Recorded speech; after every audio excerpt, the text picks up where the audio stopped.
participar do Saber Direito Debate de hoje, convidamos o advogado e professor de Direito Civil, Danilo Montemurro. Professor, muito obrigada por estar aqui, por aceitar o convite. Ok, eu que agradeço a participação.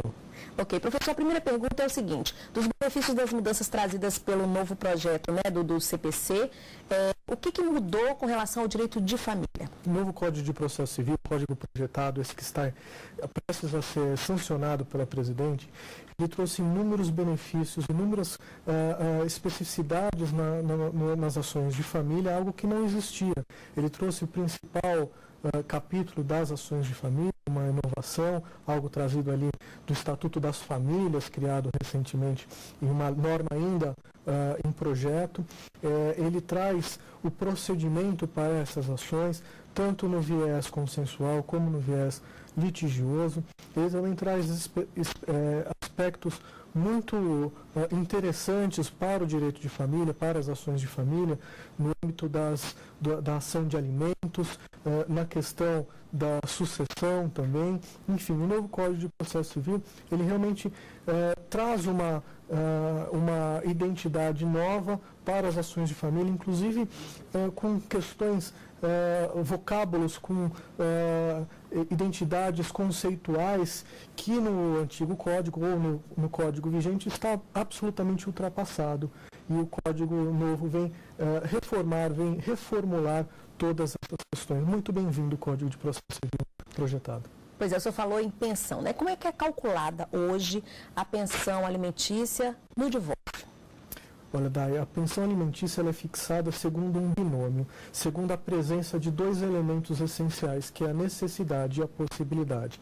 A necessidade de quem recebe e a possibilidade de quem paga. Havendo este binômio e, evidentemente, tendo as partes que requerem umas das outras vínculo de parentesco, um vínculo de casamento ou união estável, elas podem pedir a pensão. E o valor a ser estabelecido vai ser segundo esse mesmo critério, segundo o critério da possibilidade e necessidade. Quanto que você necessita e quanto você pode pagar. Segundo este critério, segundo esta avaliação, evidentemente com um padrão de razoabilidade na fixação do quanto, o juiz vai fixar o valor da pensão. O cônjuge pode perder esse direito em quais casos que a justiça diz, não tem mais direito à pensão? A pensão, ela pode ser fixada em caráter irrevogável, até de forma vitalícia para o cônjuge, mas ela permanece, primeiro, enquanto houver a necessidade, segundo, enquanto houver a possibilidade, ou seja, enquanto a parte que recebe precisar, ela vai receber, enquanto a parte que pode pagar, puder pagar, ele vai pagar. Existem alguns critérios definidos na legislação civil, que definem algumas questões de exclusão da pensão, como, por exemplo, o cônjuge que casa novamente, ele vai perder o direito. Na verdade, ele não perde o direito. Ele casa com uma outra pessoa e esse casamento pressupõe que ele perdeu a necessidade, não existe mais a necessidade de receber os alimentos. Portanto, ele deixa de existir. Agora, professor, como é que se dá a separação de bens e direitos no caso do casal que não formalizou a união? Muito comum hoje, né? Você está falando de uma união estável, o casal estabelece uma união estável e ao longo dessa união estável eles adquirem patrimônio, eles adquirem bens. A união estável é um ato informal, ele é um ato que não há uma formalidade para iniciar. Na verdade, ela não existe juridicamente porque ela não tem forma. O que ela tem é uma proteção legal para os casais que adquirem esta situação de que vivem em união estável, e a união estável se estabelece como se fosse um casamento. Ela vai proteger o casal, ambos, vai proteger com relação de patrimônio como se casado fosse. Então, se o casal não estabelece nessa união estável nenhum tipo de regime de bens, eles não pactuam com um contrato de convivência, por exemplo, vai vigorar entre esse casal o regime da comunhão parcial de bens. Então, todos os bens por esse regime, todos os bens adquiridos de forma onerosa na constância desta união, vai ser, em caso de dissolução, partilhado entre o casal. A existência de bens vai ter que ser verificado pelas partes ou pelo juiz. Se houver bens escondidos, por exemplo, se uma das partes adquire bem e coloca numa pessoa jurídica, ou adquire bem e coloca numa terceira pessoa, a parte lesada, a parte que deveria ter esse bem partilhado, vai ter que demonstrar a ocorrência e vai conseguir, isso não é complexo de si, conseguir, vai demonstrar que houve uma fraude contra a união de bens, e o juiz vai determinar a anulação dos atos e vai determinar a regulamentação dessa questão. O senhor falou de transferência de bens, mas existem casos de união estável em que um dos cônjuges ele acaba que vende o bem antes do processo de divórcio, né?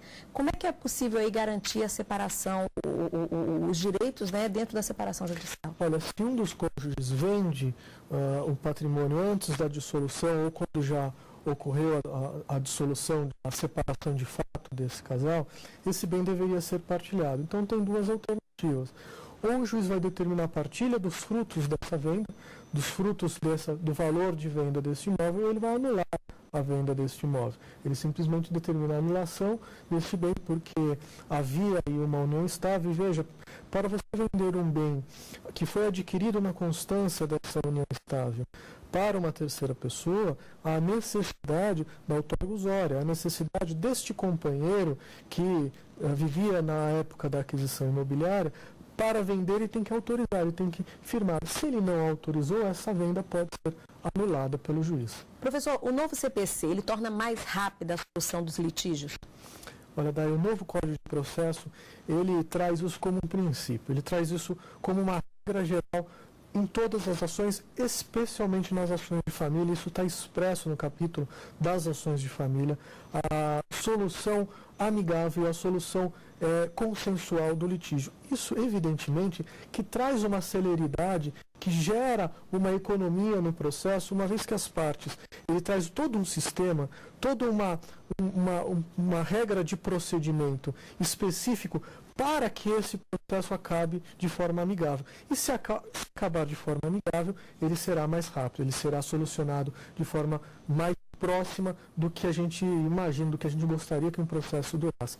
Além desse aspecto, do aspecto consensual, ele também traz mecanismos que nos possibilitam, que nos autorizam a formatar o processo de uma forma mais séria, de uma forma mais econômica, de uma forma menos burocrática e mais eficiente. Professor, a gente vai agora para um rápido intervalo e daqui a pouco, em instantes, a gente volta para debater com o professor Danilo Montemurro. É só um instante.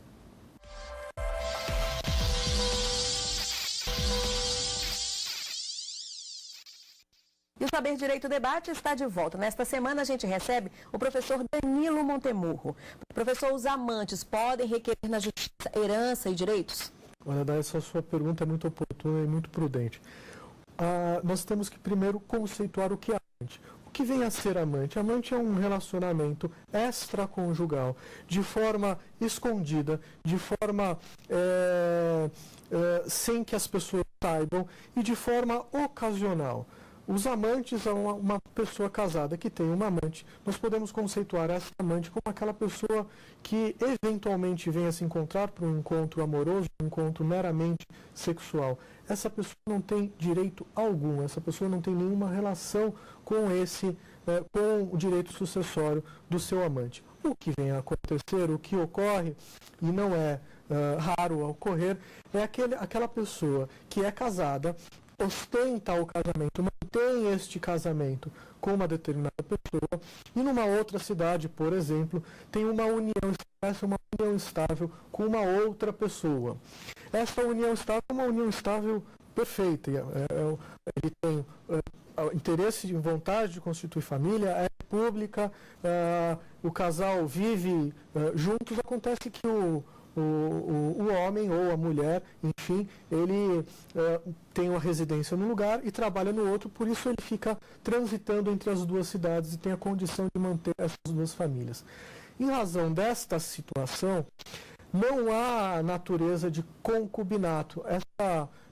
Essa companheira estabelecida nesta união estável, se ela não souber que ele é casado, ou se ela não souber que ele é de fato casado, que ele mantém de casamento, esta união estável é putativa, esta união estável é de boa-fé. E ela sendo de boa-fé, a lei vai protegê-la. Então vai ter que, o juiz que decidir o caso, vai ter que disciplinar esta questão como havendo duas famílias, dois direitos sucessórios, dois direitos a recebimento de pensão, enfim, ele vai ter que dar uma solução a esta situação. Normalmente é dividido os direitos. Nesse caso, a companheira, no caso de união estável de boa-fé, pode ter direito sucessório, inclusive previdenciário, do seu respectivo companheiro. E a separação consensual está mantida no novo CPC? Essa pergunta é muito polêmica e ainda vai gerar muita discussão na doutrina. A separação judicial parte da corrente doutrinária, talvez a majoritária, entende que a separação acabou, que não existe mais processo de separação, uma vez que o processo de separação era um mecanismo, era um caminho para se chegar no divórcio. Com a emenda constitucional 66 de 2010, esse caminho foi afastado. Não há mais caminho, o divórcio pode ser requerido por qualquer pessoa, a qualquer tempo, sem aqueles entraves criados pela lei. Por esta razão, a corrente entende que não existe mais separação judicial. A separação foi expurgada do nosso sistema jurídico. Porém, continua sendo descrita nos códigos, continua na legislação vigorando, e o novo Código de Processo Civil colocou em sua redação, inclusive no capítulo das ações de família, como sendo uma das ações de família, a separação judicial. A separação foi tirada do código, depois foi colocada de novo, houve muita discussão a respeito do tema e ela foi mantida e ela será mantida no novo Código de Processo Civil. Então, em razão dessa situação, a gente presume que o legislador quer que a separação judicial prevaleça, permaneça no nosso sistema jurídico. Professor, como é que fica a questão do direito imobiliário numa situação em que o casal não formalizou a união estável e um deles ainda é casado? Muito bem. O divórcio, a união estável, ela pode ser estabelecida tranquilamente havendo um casamento, desde que haja separação de fato. Então, aquela pessoa que é casada, se separa de fato, não formaliza essa separação e constitui uma união estável, é perfeitamente possível.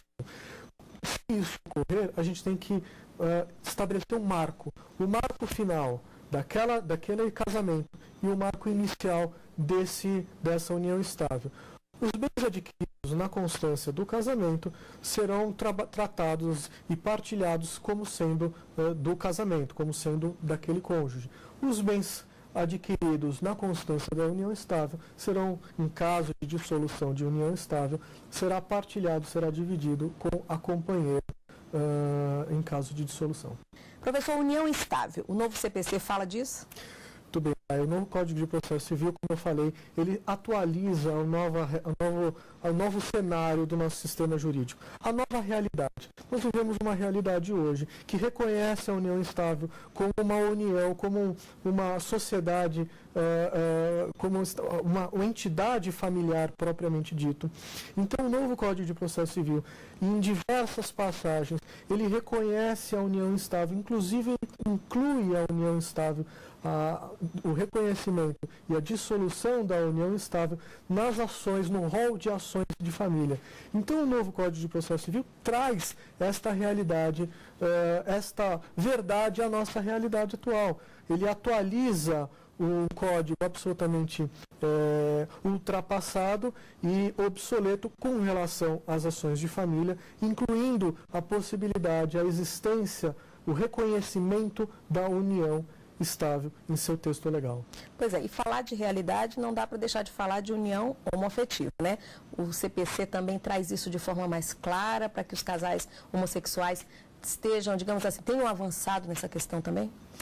Olha, parte do Código de Processo Civil projetado, ele foi inspirado no Código, no Estatuto das Famílias, um estatuto importantíssimo para o direito de família, e lá é preservado o direito a todo tipo de relação familiar, a todo tipo de estabelecimento de entidade familiar, seja uma entidade familiar heteroafetiva, seja homoafetiva.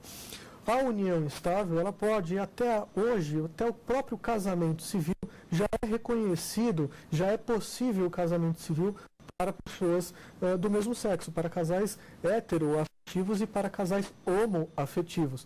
Então, toda a disposição legal, procedimental, para as ações de reconhecimento e de solução de união estável, para divórcio, para questões envolvendo filiação, serão traduzidas não só para casais heteroafetivos, mas também para os casais homoafetivos. É a nova realidade, é a nossa nova situação e o Código preserva isso, traz essa realidade para os dias de hoje. Professor, só um minutinho na nossa conversa. Daqui a pouco o professor Danilo Montemurro vai trazer aqui no Saber Direito Debate sugestões de biografia. Não perca, só um instante.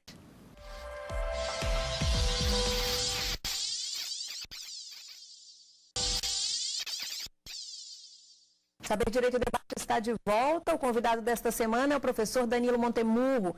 Professor, o senhor trouxe algumas sugestões aqui de biografia. Uma delas é Processo Civil aplicado ao Direito de Família, de Fernanda Tartucci. Por quê, professor? Qual a explicação? Antes de eu justificar a escolha desta obra para a indicação, é importante a gente informar e explicar às pessoas que nós estamos na iminência da publicação e da vigência de um novo Código de Processo Civil. Um código todo novo, um código todo alterado e uma norma de uma amplitude muito grande. Evidentemente, em razão deste fato, a indústria editorial suspendeu a publicação de praticamente todo tipo de livro que envolva a questão de direito processual.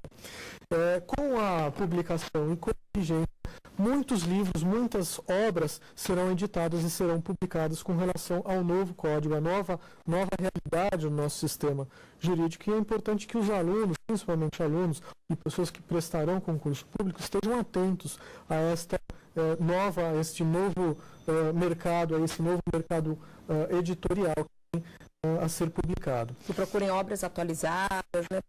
Exatamente. O problema de você ter as obras atuais nas prateleiras das livrarias é que elas se tornarão textos não obsoletos, porque a gente vai utilizá-los, mas de certa forma pouco prático em razão do novo Código de Processo Civil. Então, por essa razão, eu trouxe algumas amostras só de indicação de livros que tratam de processo, para que as pessoas também se preparem para uma nova leva de livros e de obras com relação ao processo civil, com relação ao novo Código de Processo Civil.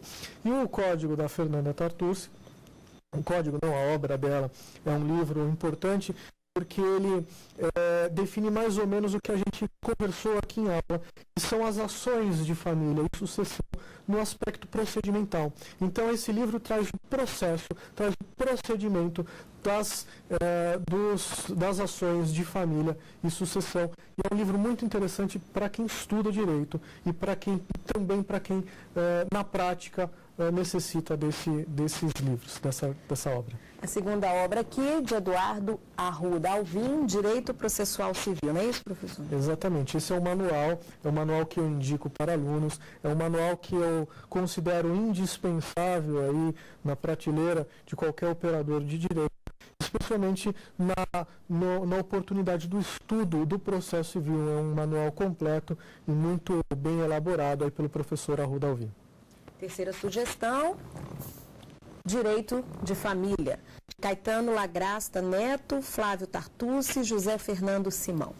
Essa é uma obra muito importante, muito interessante na questão do direito material para o direito de família e sucessões.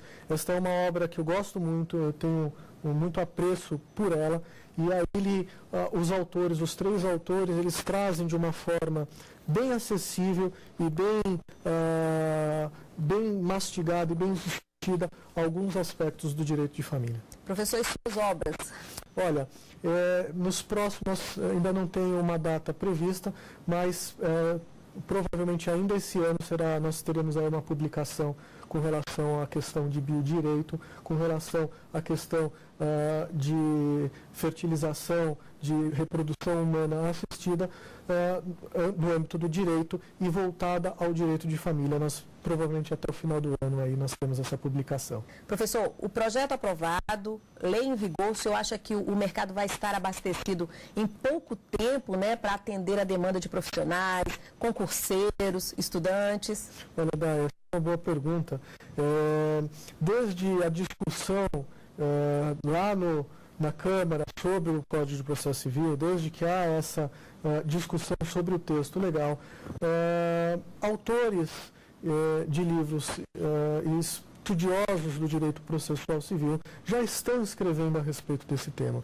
Evidentemente que no momento que a lei está tramitando um projeto ainda, ela sofre um sem número de alterações, como sofreu uma recentemente, há poucos dias atrás, ela já sofreu uma alteração num artigo, e a alteração num artigo lá no 180 e tantos, a alteração nesse artigo importa na mudança de todos os demais, porque se você acrescenta um artigo, há um efeito cadeia que vai mudar a numeração de todos os outros.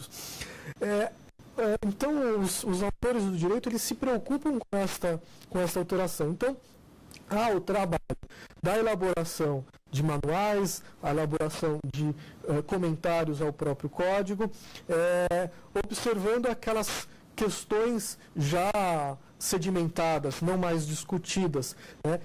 E por aí em diante vai sendo elaborado novos códigos. Há também a constituição de comissões de juristas que vão discutir o atual Código de Processo Civil. Porque, veja, você está falando de um código extremamente complexo. Nós estamos falando de uma legislação com mais de 1000 artigos, um Código de Processo Civil inteiro, uma norma de extrema importância e relevância para a nossa sociedade, razão pela qual não é simplesmente uma interpretação literal do que está ali, há uma necessidade de um diálogo maior entre os formadores de opinião do direito para que não haja uma interpretação equivocada ou mais superficial ou singela a respeito do tema. Então, isso tudo vai sendo elaborado ao longo do tempo. Nós já temos muitos escritores que já têm boa parte dos seus trabalhos quase que pronto. Nós sabemos que muitos autores já vão publicar antes da vigência, durante o prazo de vacância.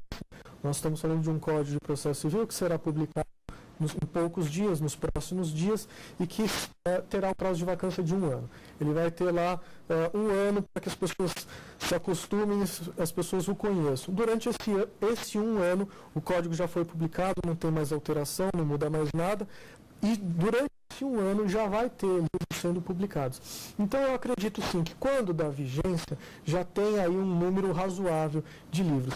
É importante, principalmente para alunos e principalmente para aquelas pessoas que estão, os concurseiros, aquelas pessoas que prestam concurso público, se preocupem já em ir selecionando os seus autores preferidos com relação ao Código de Processo Civil, porque não é de todo impossível que haja perguntas relacionadas ao novo CPC antes mesmo da sua vigência, antes mesmo de que acabe, de que se encerre esse prazo de vacância. Então já é importante todo mundo sair, aguardar as publicações relacionadas ao novo Código de Processo Civil. Ok, professor Daniel Montemurro, muito obrigada pelas informações, por aceitar o convite. Eu é que agradeço, é sempre uma satisfação conversar com vocês. Ok. E nós ficamos por aqui. Muito obrigada pela sua companhia. E se tiver qualquer dúvida, é só mandar um e-mail para a gente. saberdireitotudojunto@stf.jus.br. Você pode também estudar pela internet e acompanhar este e outros programas de casa. Basta acessar o site tvjustiça.jus.br. Até semana que vem. Tchau, tchau.